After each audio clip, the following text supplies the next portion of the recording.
56তম জন্মদিন। গত থর ବି ଆମେ ଗୋଟେ ବ୍ଲଡ୍ କ୍ୟାମ୍ପ ଆରମ୍ଭ କରିଥିଲୁ।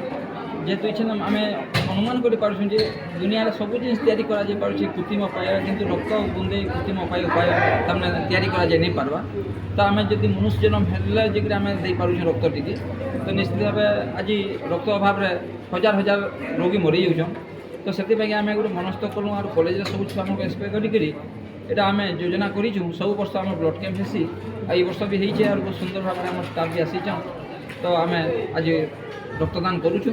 ତ ଆଜି 56 ୟୁନିଟ୍ ହେବାର ଲାଗି ଆମେ ଯୋଜନା ବି କରିଛୁ। ତ ଦେଖାଯାଉ ଭଗବାନଙ୍କ ଆଶା କେତେ, ନିହାତି ଭାବେ ଆମେ ତାଙ୍କ ଉପରେ ଡିପେଣ୍ଡ କରୁଛୁ। ତ ସମସ୍ତଙ୍କୁ ଏତିକି କହିବି, ରକ୍ତଦାନ ହେଉଛି ମହତ୍ ଦାନ।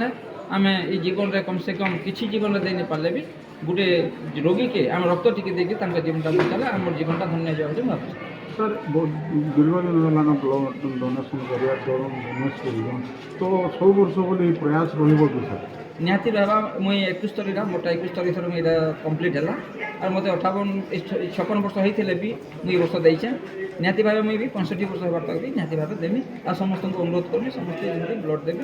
ଆଉ ଏଇଟା ଜାରି ରହିବା। ପ୍ରତିବର୍ଷ ଆମେ ଏଇ ଡିସେମ୍ବର 10 ତାରିଖ ଏକା ଆମେ ବ୍ଲଡ୍ କ୍ୟାମ୍ପ ପ୍ରତିବର୍ଷ ଆମେ କରୁ।